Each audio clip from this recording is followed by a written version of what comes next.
افغان ولسمشر محمد اشرف غني لویه څارنوالۍ ته څنګه امر کړی ده؟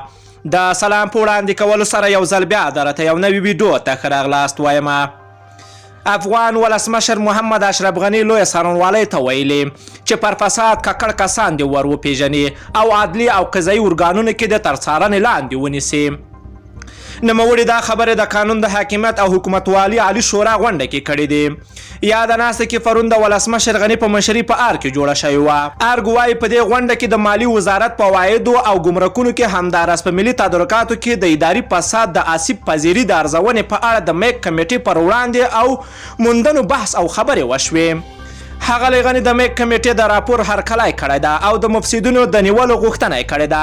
ارګ وایي د یادې کمیټې د دارالشار رئیس د مالي وزارت په عوایدو او ګمرکونو کې د اداري فساد د آسیب پذیر د ارزونې په اړه میک کمیټې د موندنو راپور وړاندې کړی ده. باید یاد شي چې ولسمشر غني داسې مهال د فاسدونو د پیژندلو او نیولو خبر ورکوي چې له دې امله حکومت تر نیوکو لاندې ده، چې ښکاره مفسدین ګرځي او لوړپوړي څوکۍ کې دندې لري او حساب کتاب ورسره په عمل کې نه کیږي. دا چې دا ځل به څومره عمل وشي او راتلونکي کې به ځواب وویل شي.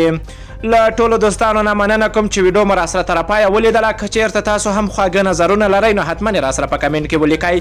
که غواړئ له همداسې تازه او دقیقو معلوماتو خبر شئ د پښتو اپډیټ چینل حتما درسره سبسکرایب کولی شئ. نور مو په پاک رب سپارم. الله مو مل شه. ښه وخت درته غواړم.